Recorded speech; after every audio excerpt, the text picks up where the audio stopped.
Taga ng Facebook ng Senator Marcoleta supporters.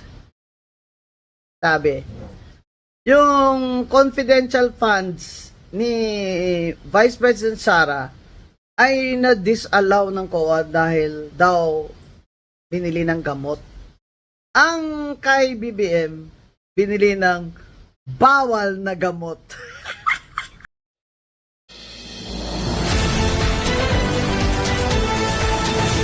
Ay, ang confidential fund ni BBM, binili daw di umano ng bawal na gamot.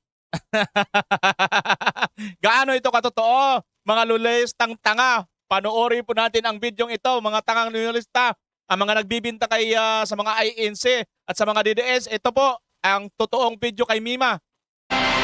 Inilabas ng pulisya ang ilang pangkuha ng CCTV sa pagpatay sa vlogger na si Mima Alicia. 8 milyong pisong utang at hindi politika ang tinututukang motibo. Ayan ha, hindi po politika dahil po sa utang na 8 milyong peso. Batay sa investigasyon, nakatutok si June Veneracion.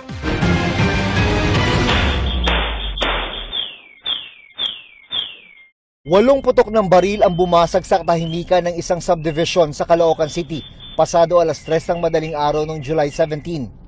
Pag-alis ng dalawang gunman, naiwang patay sa labas ng kanilang bahay ang pro-administration vlogger na si Mima Alicia.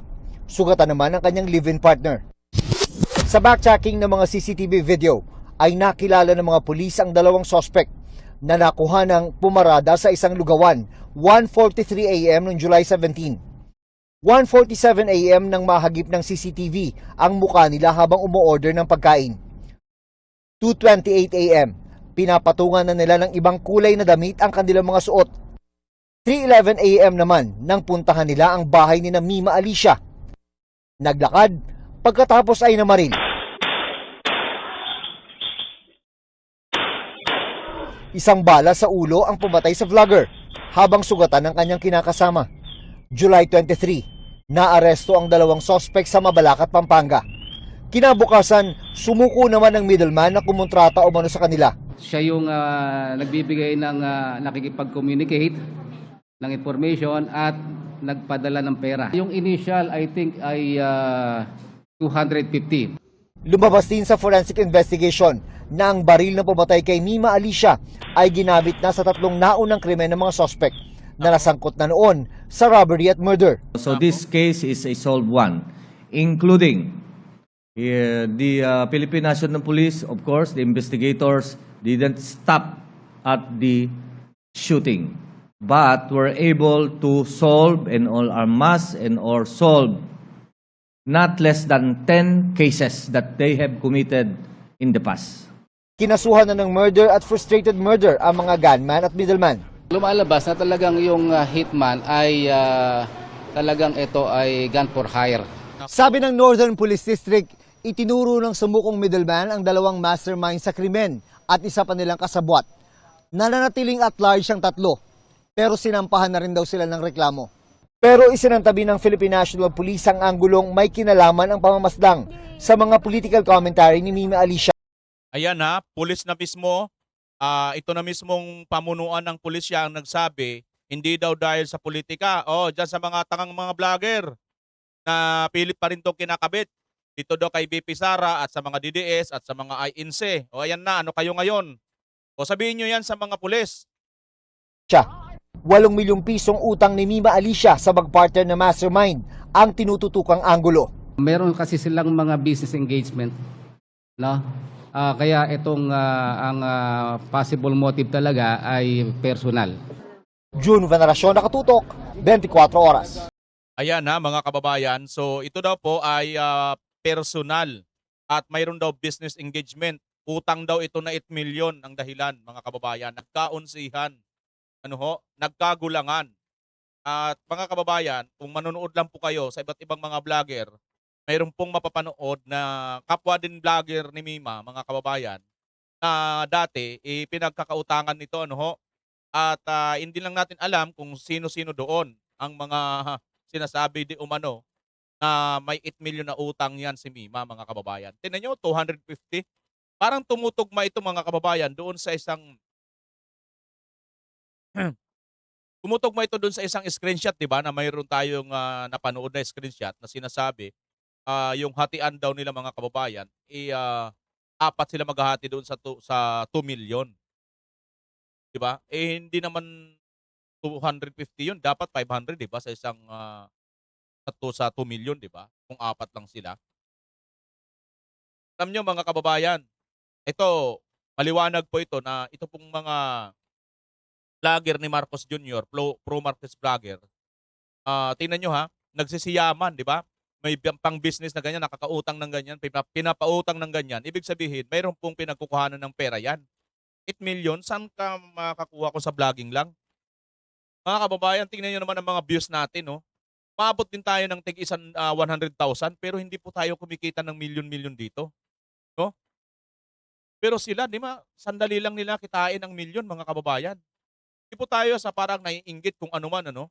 Pero comparison lang ito at reality comparison na hindi po ganun kadali ang kumita dito sa YouTube. Pero ito po mga pro BBM vlogger, kita nyo naman po may mga kanya-kanyang kondominium, may mga alahas. Yung isang ang kalbo, di ba, punong-puno ng alahas. Hindi naman namomonetize ang channel noon dahil para yung panay mura. Saan kumukuha yun ng pera? Saan kumukuha yun ng kanyang pinambibili ng mga alahas, kondominium, sasakyan? O, di ba mga kababayan? Yan po ngayon ang realidad sa ating bansa, mga kababayan. Okay? Bueno, lipat na tayo dito sa ating pag-uusapan. Iniba ko na po ngayon yung ano natin, yung ibang format natin para maiba naman mga kababayan. Wala na akong intro-intro, bahala na kayo dyan. Ganun na lang kasimple ang ating intro mga kababayan. Nasaan na ba yun? Ito, nasaan na ba yun? Senator Marcolita ay dinalaw na po si Senator Jinggoy at saka si Mike Defensor ni VP Sara. Panoorin natin. Jazz, what can you tell us about this reported visit of Vice President Sara Duterte dito sa Quezon City Jail na di umano ibumisita daw kila Senators Jinggoy Estrada at Rodante Marcoleta? Yes, Denise, kahapon nga ay kinumpirma ng BJMP na bumisita si Vice President Sara Duterte sa Quezon City Jail male dormitory at around 12 noon yan at namataan yung kanyang pag-alis around 3:20 p.m. ng hapon. So around more than 3 hours yung kanyang naging pagbisita, Denise, no? At binisita niya dito si Senador Rodante Marcoleta, Senador Jinggoy Estrada at former Congressman Michael Tan Defensor. Sa ngayon, Denise, ay wala tayong impormasyon tungkol sa naging pakay ni VP Sara sa kanyang pagbisita. Ngunit ang pagkakaalam natin, Denise, ay magkakasama or sabay-sabay niya nga daw na meet itong tatlo. Ngunit sa ngayon, Denise, yan pa lamang ang ating impormasyon na mahigit 3 oras yung kanilang naging pag-uusap. Denise. Alright, thank you for those updates, mobile journalist Jazz Paredes. Grabe ano mga kababayan, humigit kumulang 3 oras ang pagbisita ni VP Inday dito sa kila Congressman Mike Defensor at Senator Marcolita, no? Senator Jinggoy. So yan po talaga ang tunay na mayroon maaasahan na sumusuporta dahil po sa ito pong mga ito halata naman mga kababayan na dahil po sa ang kanila pong panig ay dito po sa mga Duterte kaya ito po ang nangyari sa kanila mga kababayan, di ba? Ito po ang nangyari sa mga ito ay hindi po dahil sa talagang may kasalanan sila. Tingnan nyo naman mga kababayan, si Senator Marcolita at si Mike Defensor. Wala na pong kasalanan yan ayon sa Comelec. Hindi po bawal ang kanilang ginawa. Ito naman si Senator Jinggoy Estrada, mga kababayan, hindi naman po siya natukoy din sa investigasyon. Mas matindi nga po yung natukoy ng ibang mga senador ng mga 18 Marines, di ba? Pero bakit si Senator Jinggoy? Dahil nanindigan po si Senator Jinggoy na pumanig po dito kay Senator Marcolita at para kay VP Inday Sara sa mga Duterte Block. Nangyari, ayun, kulong sila parehas. Nadamay tuloy si Congressman Mike Defensor, mga kababayan. So yan po ang masaklap kasi yan po yung lumalabas na katotohanan, mga kababayan. Ano? Pero tingnan nyo po, kahit na may mga ganito pong katotohanan, hindi po natitinag ang ating Vice President Sara Duterte. Panoorin po natin itong isang video na ito. No? Panoorin po natin itong video na ito na hindi po natitinag ito pong ating pangalawang Pangulo at nangunguna pa rin po lagi, no, sa mga survey. Hindi po nila matibag-tibag. Nangunguna pa rin si Vice President Sara Duterte para sa 2028 Presidential Survey sa pinakabagong tugon ng masa survey ng Okta Research. Lumalabas po sa second quarter hypothetical one-on-one match-up ng Okta na mas pabor daw po mayoriya ng Pilipino na maging Pangulo si VP Sara kaysa kay Naga City Mayor Leni Robredo. Ayan mga kababayan, ito ay hypothetical one-on-one match-up pero talo pa rin po si Robredo. Ako naniniwala ako hindi po ito magiging one-on-one mga kababayan. Tiyak po yan. Mayroon pong mga mayayabang sa ibang kampo, bagamat hindi pa po nagde-decide ngayon na tatakbot na laban, hindi po sila papayag na wala pong lalaban para dito kay VP Inday Sara. Lalo na sa kampo ni Marcos Jr. Ano ho? Malamang sa malamang. So, pag nagkataon mga kababayan, mahahati pa po, mababawasan pa yung boto niya ni Robredo. No ho? Mas dadami pa po ang kay VP Sara. Kasi itong mga undecided na ito, kasi win-on-one lang yan, malamang buboto yan doon kaila Tulfo, kaya sa ibang ano, di ba? Or kung wala talaga sila Tulfo, dito yan kay VP Sara.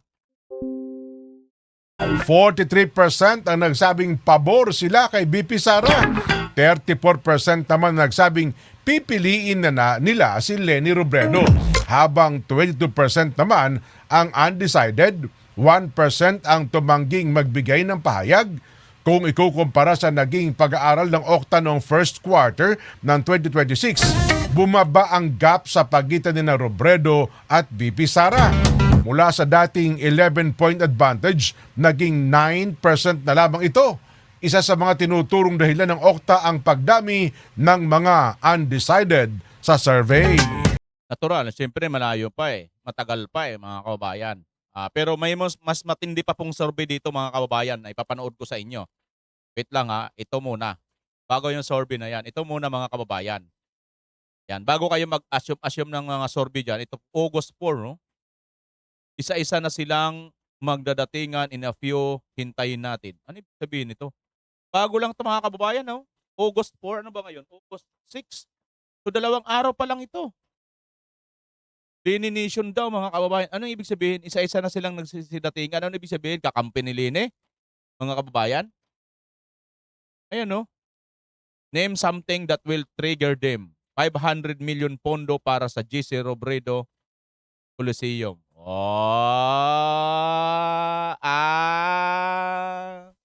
Oo nga naman mga kababayan. Antayin nga natin kung magkano na naman ang ibibigay ni Marcos Jr. doon sa mga binagyo ngayon, lalo dyan sa Ilocos, di ba? Sa Ilocos ata ang bagyo mga kababayan Magkano kayang bibigay niya? 100 million, 200 million? Compare dito sa 500 million pondo sa GC Robredo Coliseum, pampa-repair, maintenance. Samantalang yung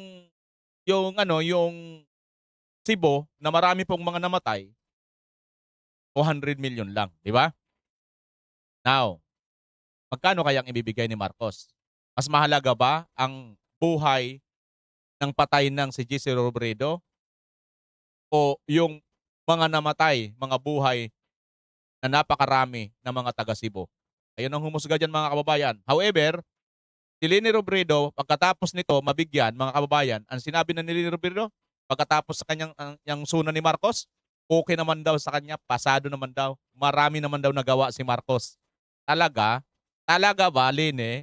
Ito nga, pakinggan nga natin yung sinabi mo. May sinabi ka rin noon Ikaw rin may sabi nito Leni, panoorin mo. Bakit hindi dapat iboto si Bongbong Marcos? Number 1, sinungaling. Pangalawa, in the difficult moments, hindi siya nagpapakita.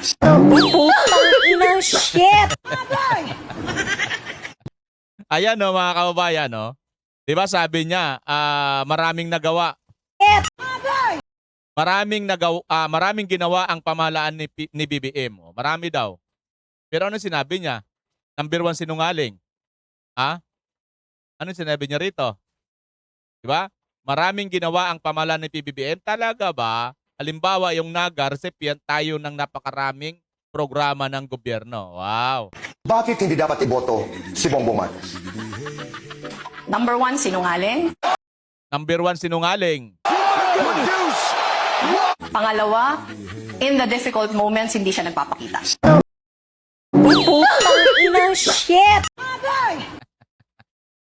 Number 1, sinungaling. Pangalawa, in the difficult moments, hindi siya nagpapakita. Tapos ngayon, marami nang nagawa kasi nga, nabigyan ka ng 500 million. Tapos ngayon, ganyan ang iboboto ng mga kakampit, kakamputa. Kayo na lang, di ba? Hindi po kami kain tae. Hindi po kami kumakain ng tae at hindi rin po kami kumakain ng suka. Pasintabi po sa mga kumakain ngayon, nanananghalian ngayon. Ha? Hindi po kami yon, ano ho? So yan po mga kababayan, ito pong ambisyosang si Leni Robredo na mukhang balak pa at gusto pang lumabang muli kahit alam naman ng tao, alam naman po ng lahat na kain suka, kain tae lang po ito mga kababayan. Ano ho? Bueno. Panoorin natin itong Robin, video na maybe to. you can tell us about your latest 2028 presidential pre-election preferences. Very interesting ito. We have on top of the list, Sara Duterte. Take us down the list and the percentage so we can... Yung kanina mga kababayan, okta yun na. Ito naman ngayon ay numero, WR numero ito mga kababayan. Ito talaga, no? Yung okta kasi, alam natin, kay Marcos yun eh. Or sa Dilawan yun eh. Kaya tingnan nyo naman, pinaliit nila at maraming daw undecided. Tingnan nyo mga kababayan ng kanilang tinetwest nila. Base our discussion there today. Morning. So yung WR, we conducted a survey from June 9 to 16 of around 1,400 qualified voters. No, this is a face-to-face nationwide interview. And one of the questions that we asked is who they would vote for president if the 2028 elections were held today. So we included 6 names, and those the top emerging candidate is Vice President Sara Duterte, who received around 39%, almost 40% of the votes, and the next candidate is Leni Robredo. So there's around a 20-point gap between Sara Duterte and Leni Robredo. She received also a double-digit rating, so that's she has around 20%. These are the 2 candidates who are the biggest gainers, and then Raffy Tulfo came in third. Medyo bumaba siya by 4 points. They used to be Leni Robredo and si Raffy Tulfo used to be tied.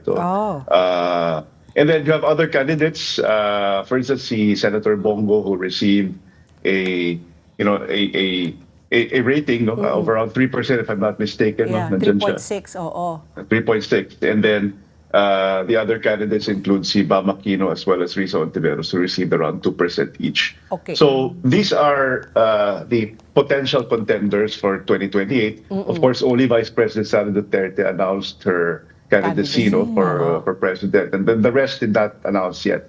But you can see malaki yung sizable number ng hindi pa sigurado. So all of the candidates, around 17% yan eh. All of the candidates will benefit from gaining the support of the undecided. So we think that things can still change. Pwede umakyat si VP Sara, pwedeng umakyat yung ibang kandidato. My follow-up question lang there, Robin, is you conducted the survey from June 9 to June 16. Hindi pa nag-umpisa yung impeachment noon? Well, hindi pa nagsisimula sa Senate. Sa Senate, yes. But all of the discussions in Congress have already been concluded. In fact, around May, it was transmitted to the Senate. So all of the Committee on Justice discussions have just been concluded, which is also partly televised. Okay. So ito na nga, Robin, even before naman magsimula sa Senate yung impeachment trial ni VP Sara, matagal na usapan yan. Parang it's even been a year na talagang may dumudurog na sa pangalan ni VP Sara, whether some critics call it political persecution or whatever narrative. Pero, hindi ka ba nagulat? Ikaw, you've been doing this is your expertise. Hindi ka ba nagulat na parang hindi natibag yung pangalan ni VP Sara? And I'm just curious, kahit na ganito napakaraming nangyayari around her, what could have been the variables? Bakit hindi natitinag yung kanyang pangalan bilang forerunner for the presidential? Good question, Ricky. In fact, we even saw an increase pa kay Vice President Sara Duterte by around 3 points, if I'm not mistaken, dito. So there's an increase pa. There's an increase pa, from the last round, which we published in March, and even compared with the last round pa that we published in November. So I think there's an upward momentum for Vice President Sara Duterte. And sabi mo nga, tama ka, medyo stable yung numbers si Sara Duterte at around 30+%, mid-30s, which is a respectable number, if you want to run for president. The other issue there, actually, hindi ko alam kung pinatala ko sa iyo yung buong report ni Ricky, it's a 90-page report. Pero meron kaming tinatawag na factional partisanship na data. Minimeasure namin ilan ng tao na nag-identify as pro-Duterte, ilan ng tao nag-identify as pro-Marcos, at ilan ng liberal progressives, and ilan yung hindi nag-align sa any of those factions. We also saw a concomitant increase doon. It also increased doon sa number of tao na nag-identify as pro-Duterte. So palagay ko, nagko-correlate yung increase ng faction ng base ng Duterte faction as well as yung increase ng number ni Sara Duterte. In fact, mas slightly higher pa yung number ni Sara Duterte doon sa faction ng 37%. So, kasi 39% siya ngayon, 37%. So, ibig sabihin, meron din siya nako-convince na ibang mga hindi sigurado. Kahit pa paano, umakyat siya doon sa ganyang sa number na yan, kakuha siya ng konti. Dati kasi, nakasda sa 20% yung hindi sigurado.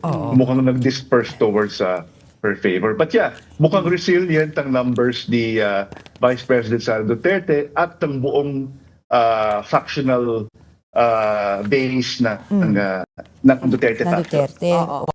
I was just wondering also, Robin, ito nga, sabi mo nga 39.4, mataas ito. And of course, during the last presidential election, si VP Sara garnered about 33 million votes. Would you say, based on this, she can still achieve that number? Kasi it's the highest number of votes. She even got more than PBBM. So, kung may snap elections ngayon, are we seeing the same number? She can still garner 33 million votes? Or do you see an increase or a decrease?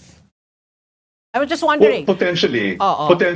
If disaggregate natin yung numbers, actually, ang lakas talaga sa Mindanao, 90%. And 80 to 90% yung support sa Mindanao. And ang nakita din natin na yung Central Visayas mukhang buo din, So ito yung Bohol and Cebu. And then competitive siya sa NCR and Metro Manila. Ang point ko is, geographically, yung bumoto sa kanya dati, mukhang nandyan pa rin, mukhang intact.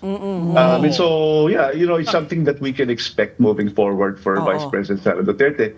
In fact, ang isa pa nating, if you disaggregate pa, unpack mo yung data, ang isa mo rin makikita ay doon sa age group, So yung age group, kasi ang working hypothesis ng maraming tao after the 2025 election is nanalo sila Bam and si Kiko dahil sa youth vote. But if you look at our data, actually 40% of the Gen Zs and around also 40% of millennials at Gen X are pro-Duterte.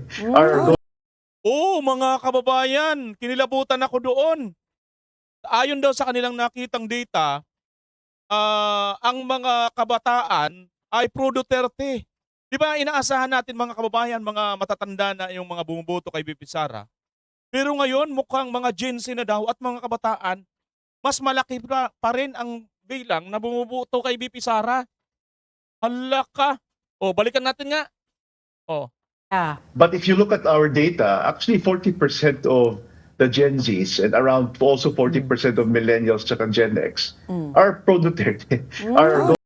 40% ng Gen Z, millennials at saka Gen X. Pro-Duterte, 40% mga kababayan. Grabe. Going to vote for the Dutertes. Yeah, so you need to see the whole report. And we've been saying that. We've been bashed. Yes. We've been bashed for that. But we're basically just unpacking the data. Ibig sabihin lang, i-conclude ko lang po.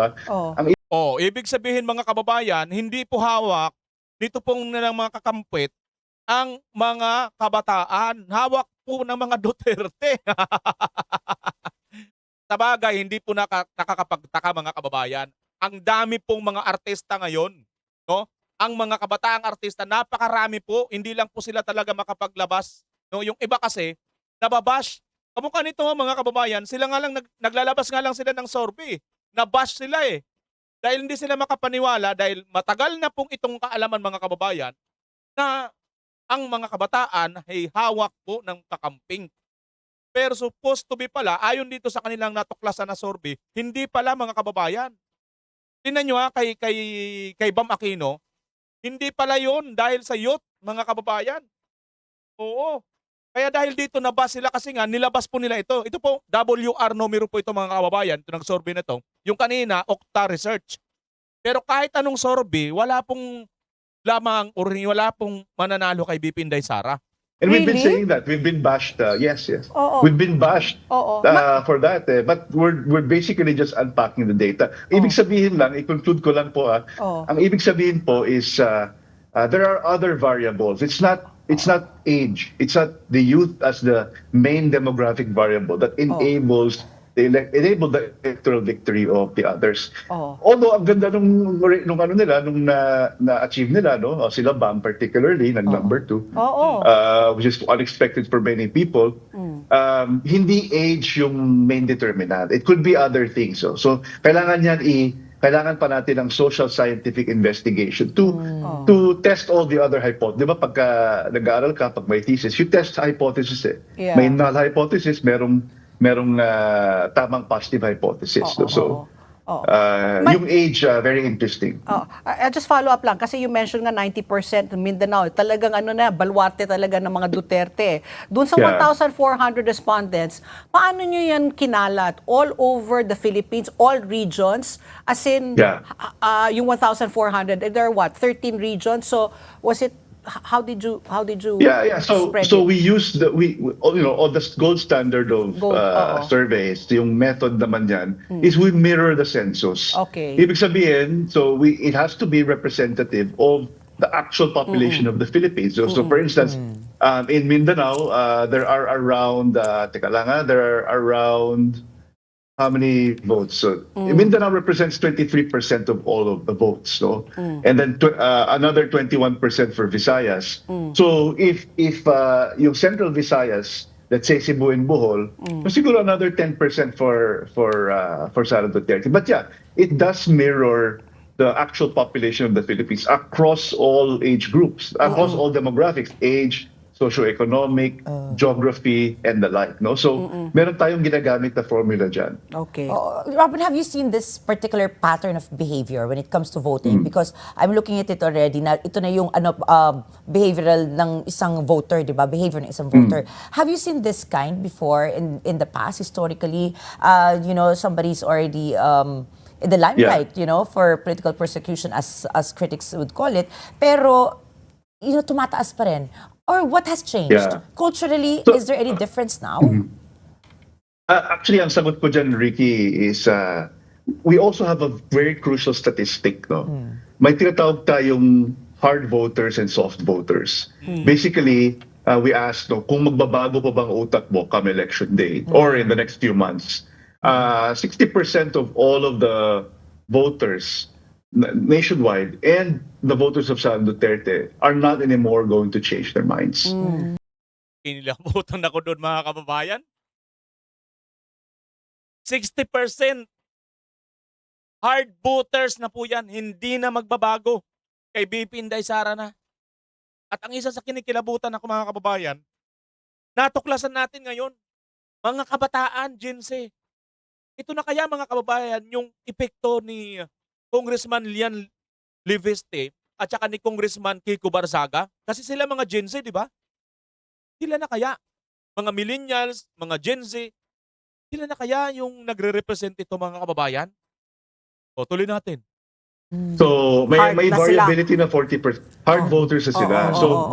Diyan din ang gagaling yung stability nung 30+% ng base ng mga Duterte.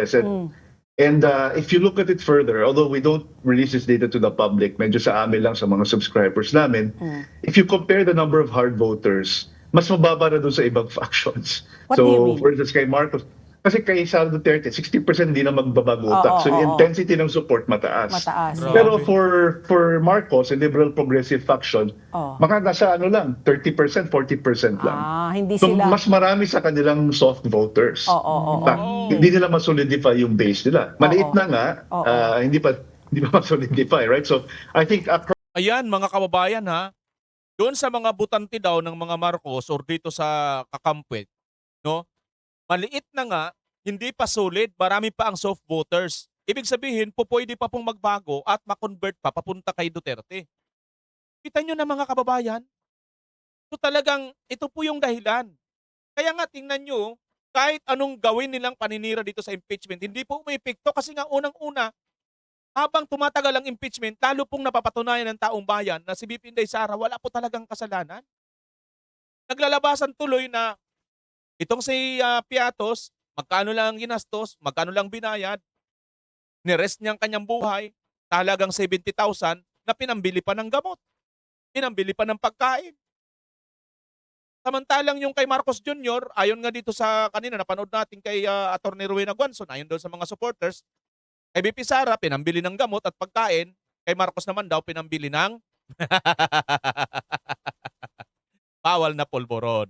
across all factions, if they really want to beat the Vice President Sara Duterte, the first step is to convince your current supporters to not anymore change their minds, diba? To harden. And then you convince other people na from other camps to support you.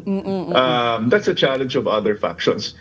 For the Dutertes, sabi mo kayo, historic ano natin, nakikita natin yung 10-year run kasi from 2016 to 2026 na sa political science may tinatawag tayong yung prevailing ideational structure. Kumbaga, malakas yung support for Dutertismo, no? And what the ideas that it represents. It's not just in Mindanao. Tingnan natin, even across age groups and even across other places in across the Philippines, so Visayas and even Luzon. Competitive din kasi si Vice President Sara sa Luzon and NCR, no? So may around 20% siya. Mas mataas ng konti yung ibang kandidato sa rest of Luzon kasi taga Luzon naman si Lenny, si Mayor Lenny, no? Pero competitive pa rin si Vice President Sara Duterte.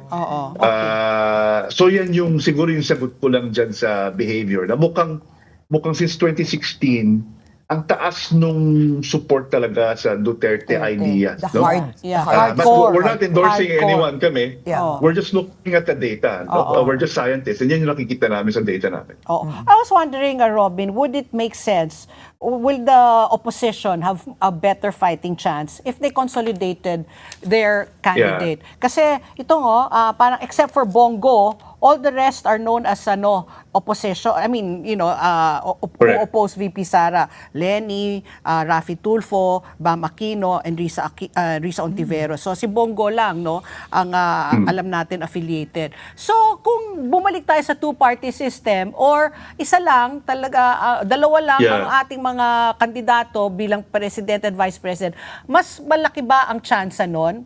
Mas magiging, Tama po. paano yung labanan? Oo. Tama po.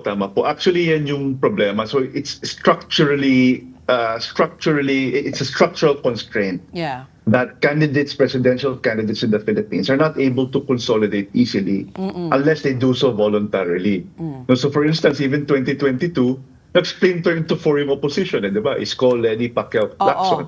Tapos si Duterte and Marcos nag-unite. But that's because they felt that it was a good decision to unite.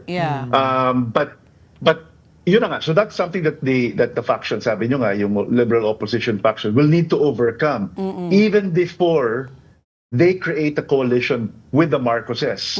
Diba? So yung Unipink nga sinasabi ng mga tao, yun yung ginagamit naming term. Kasi within the liberal faction, nag-aaway din eh. Diba? So people criticizing each other publicly.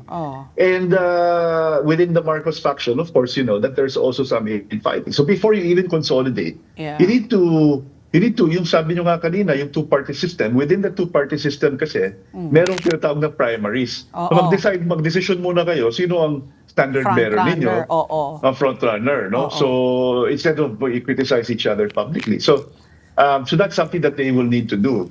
But ang nakita natin, pwedeng maging competitive yung coalition na yan kung mabuo. Right? Kung mabuo yung coalition ng Unipink, kung suportahan ng administration, let's say si Leni Robredo or even Bam Aquino, competitive yan. And it will be an interesting 2028 race if that's the case. Oo. Kasi I was thinking parang at the most dapat 3 candidates lang you have the administration, you have the opposition, and then an independent. Para lang 'di ba? Hindi yung watak-watak na ang dami-dami, yung mga iba ginagawang fundraising ang pagtatakbo nila. Okay. Binabago. Pero alam mo, tingnan mo, Di ba? ito, I'm just being elementary about it Dinagdag ko, I computed yung ni Sara, ni VP Sara, she got 39.4. Dinagdag ko kay Bongo, 3.6. They got 43%. Kahit idagdag ko yung 3 contenders nila from the opposition, it just adds up to 37.2. So medyo talagang malaki pa rin yung pagkakaibala. And then the 17% na undecided, depende na kung paano nila isa-sway yung votes. So parang ngayon, parang ang hirap pa rin tibagin nga ng Duterte brand. Medyo stable ngayon ang votes na ni Sara. And actually, siya talaga dapat yung standard bearer, no? Kaya kasi sa iba, wala standard bearer in disarray pa Siya, clearly, susuportahan siya ng tao, tapos nag-announce na siya. Yeah. And that is an important factor kasi may tinatawag tayong rallying effect Umakyat yung numbers mo kapag sigurado, nakita ng tao, sigurado ka at desidido ka. No? So they rally behind you. So, yun na nga, makikita natin if makukonvince itong mga hindi pa sigurado in the next few months. My last question, Robin, is how about for vice presidential candidate? Okay. Meron bang mga, sino ang nakikitang magiging partner ni VP Sara? Kukunin ba niya si Bongo? O sige, if you can share with us for VP So we naman. also have a list of 6, no. The top 2, and they're statistically tied, are Robin Padilla and Senator Bongo. 21% for Robin Padilla. Senator Bongo has 20%. And then the others include si Grace Poe at 14%. Bam Aquino's is competitive. He has a double-digit rating here at 10%. And then Risa Ontiveros, 8%. Kiko Pangilinan, 7.1%. The vice presidency is a more open field. It's a more fluid and open field. No? I-release namin itong picture na to for the vice presidency this week. But that's what we see, no? Hindi pa sigurado, almost the same at 18.2%. But we saw an upward. We also see an upward trend for Robin Padilla and Bongo. They both increased significantly by around 8% and 9% respectively. No, 9% kasi Robin Padilla. So competitive yan. So hindi natin alam kung sino ang magiging pipiliin ni Sara Duterte. May follow-up question lang there is except for 2022 no na nag-unite si BBM at saka VP Sara na after 1 year na-disunite na sila. The past presidential elections, Ninoy Aquino, his VP was Jojo Binay na hindi niya kaalyado. Sa panahon ni Duterte, ang kanyang VP was Leni Robredo na hindi rin kaalyado. Sa 2028, do you think ngayon na kung si VP Sara, yung kanyang vice president rin ang mananalo, kumbaga same party or ano pa rin yan, malabo na mangyari talaga? Well, pwede naman, no? Potentially, pwedeng botohin din na same party na Duterte faction din. But as you said, I think mas hindi tayo assured na mangyayari yan sa VP kasi maraming competitive na candidates din, no? But nakita nyo ngayon na magkakaiba, pwedeng iba yung manalo for 2020. I have so many questions pa nga for Robin. Kasi like for example, yung katukayo mo. Yung katukayo mo, yung senador. Nagulat ka ba sa top 12 na lumabas sa senatorial balls? Well, nag-number 1 na siya, si Robin Padilla. Nag-number 1 na siya dati. Senator, So, and I think ang Duterte faction likes him very much. Kasi yung question is, pwede kasing maraming gusto yung faction ng Duterte, right? Iba-iba, diba? Pwede si Bongo, pwede si Robin Padilla. Pero mukhang competitive siya. Both men actually, did very well in terms of their senatorial Senatorial, bids, the recent yes. senatorial bids. So very competitive silang dalawa. Oo. Pero yan, kung mapili ni Vice President Sara Duterte si Robin Padilla, maganda rin yung chance. Pero dapat may unite yung mga ibang kandidato kung hindi sila napili. Oo. Ito, may naisip lang ako last. Kung sakali Sige po. ma-impeach si VP Sara, 'di ba? So she will be barred from running Yeah. for public office. Who do you think can be a good replacement for the opposition? So it will be Bongo or Robin Padilla? Aangat kaya sila? That's a very difficult question to answer dahil Oh. pwedeng umangat sila kasi meron din the Duterte brothers, di ba? Oh. Sila si Bastian Pulong. Oh. Pwede rin yan. Oh. And then of course Robin Padilla Bongo and others, and even si Marcoleta, pwede rin yan. So there are many competitive candidates within the Duterte faction as we see in our data. Okay, nako. Ayan ha, mga kababayan, nakikita po sa data nila mismo, sa Duterte faction, talagang andyan lahat. O pwede lahat.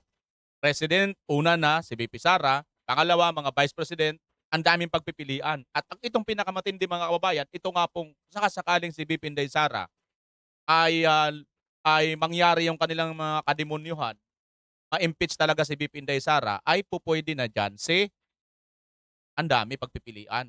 Andyan po sila. Una, syempre, ito mga kababayan. Tingnan nyo nga ito. Ito yung pwede talaga. Ito yung una na kaagad mga kababayan kung wala si VP Sara. Ayan no. Tatay digong yan. At balikan natin mga kababayan, kaya siguro nakuha nila yung GNC. Hindi kaya dahil mga kababayan dito kay Mayor Basti Duterte. Siyempre ang dami pong mga humahanga dito ng mga checks. Hindi, totoo naman, di ba? Dami pong mga hanga rito ng mga babae. Gandang lalaki ba naman eh. Dito talagang malayo na sa atin. lamang na maraming paligo si Mayor Baste. Oo. Pero mayroon na hindi pwedeng makalamang sa akin si Mayor Baste. Ano yon? Siyempre yung prinsipyo ko. Yung prinsipyo ko kasi Duterte principle. Kaya lumamang man siya, at least dikit po ako dyan. Dahil yun din po yung prinsipyo ko. Ano yon? Hindi yung masamang gawain, kundi yung mabuting ginagawa nila para sa bayan. Yung tapang at malasakit. Yun po yung kailangan natin, yung prinsipyo na yun mga kababayan. Ano yung tapang, Bimar? Tapang pumatay, tapang walang hiya? Hindi. Tapang harapin ang mga problema. Tapang labanan ang mga kurap.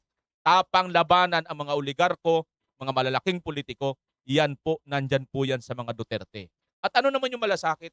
Malasakit doon sa mga mahihirap, sa mga maliliit na katulad natin. Malasakit sa mga driver. Malasakit sa mga OFW. Yung 3 years na lisensya ng drivers, ginawang 10 years. Yung 5 years na passport ng OFW, ginawang 10 years. Diba? Kung titingnan, parang mga maliliit na bagay, pero napakalalaking bagay po sa katulad nating mga mahihirap, mga kababayan. Ito, yung malasakit na naiparamdam ni Tatay Digong, na ito rin ngayon ang sinusundan ni VP Inday Sara at ng kanilang mga anak.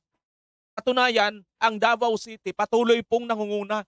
Wala pong utang na syudad sa buong Pilipinas. Sila lang po ang lagi pong nangunguna sa ganyang record. Kung kurap talaga mga Duterte, bakit wala silang utang? Bakit ang ganda ng Davao? Bakit maayos ang Davao? Asinsado. Wala kang makikitang pasuray-suray ng mga lasing, mga adik, mga naninigarilyo kung saan-saan. Walang umiihi kung saan-saan. Malinis, maayos, di ba? Disiplinado. Yan po yung Davao. Something, lugar na maipaproud mo sa buong mundo. Di ba? Ito yung dahilan kung bakit marami po ang mga tao gusto pa rin ang mga Duterte. At siguro, tingnan nyo, yung mga Jinse, katulad ni Congressman Miao, Congressman Leviste, mga kabataan yan. At ang isa pa mga kababayan, si Kitty Duterte. Jinse po yan, kabataan po yan. Marami pong humahanga dyan. Milyon-milyon pang mga followers niyan. At napakaraming mga artista, mga kababayan ngayon, na gustong-gusto ang mga Duterte, si VP Inday Sara. No? Gustong-gusto po yan. Natural. Siyempre, bakit nila gusto? Hindi dahil sa magaganda, gwapo itong mga ito. Hindi, mga kababayan. Naramdaman din po yung mga bagong generation, yung mga bagong panganganak pa lang ngayon, nararamdaman din nila ngayon. Nararamdaman din nila kung ano po talaga ang tunay na sitwasyon sa ating bansa. 'Di ba? Yung safety nila. Dito po yan sa mga Duterte, mga kababayan. Kaya talagang hindi natin masisisi. Darating din po ang araw. Darating ang araw, magbabalik po ang Duterte. Hindi man si VP Sara, kung magtagumpay ang kanilang masamang plano,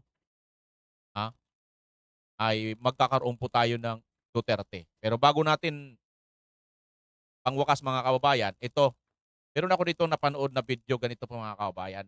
Ito pala yung racket na ipinagmamalaki ni Marcos Jr. Panoorin natin itong racket na ipinagyabang ni Marcos sa kanyang zona mga kababayan. Ito, bago lang tayo magtapos Dr. Mark, can you educate us please? Racket ito, gaano ito kalaki? And then, paano ang operasyon nito kapag ba ito lumipad?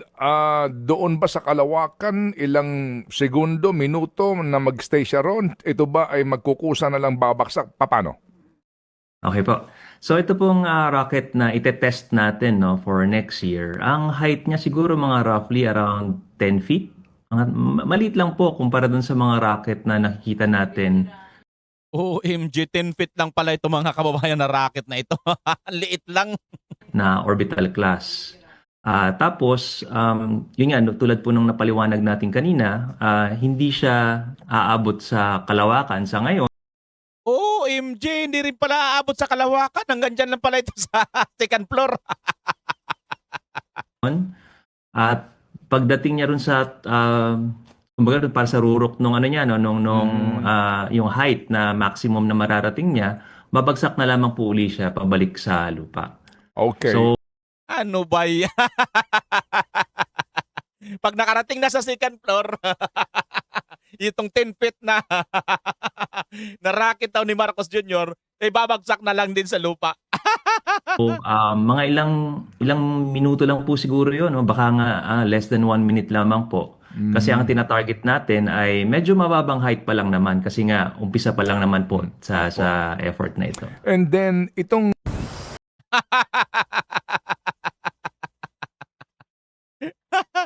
Lilipad lang pala ito ng wala pang 1 minuto mga kababayan. Tapos gagastusan to ng bilyon-bilyon na pera ng bayan. Ano ba yan, Marcos Jr.? Talagang kailangan mo na siguro talaga magpa-hair follicle drug test. Magpa-drug test ka na siguro talaga, Marcos. Hindi mo na alam ang kanyang pinagsasabi. Pero mo pagkagastusan na naman mga kababayan ng bilyon-bilyong pera itong racket na ito na 10 pulgada lang, 10 pulgada, 10 talampakan ang laki, tapos second floor lang ang takbo. Ang lipad. Tapos wala pang 1 minuto, babagsak na ulit pabalik. Sana bumagsak doon sa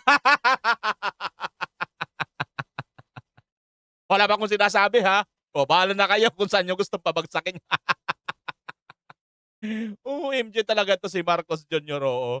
Sige mga kababayan, kung ano po nyo masasabi dito sa racket ni Marcos. Ano ba ito? Racket pa talaga ito? O racket ito na pagkakakitaan na naman ni Marcos? Grabe, wala pang 1 minutong gumanon. Babagsak pa, pabalik ka agad. Tapos ang liit lang pala nitong racket na to. Hindi pa makakarating doon sa outer space. Talaga naman tong Marcos. Sige, pakicomment po dyan sa baba kung ano masasabi nyo sa bidyong ito. At maraming salamat kung nakarating ka sa dulo ng bidyong ito mga kababayan. Muli, BMR Channel, pansamantalang magpapaalam. Bye-bye!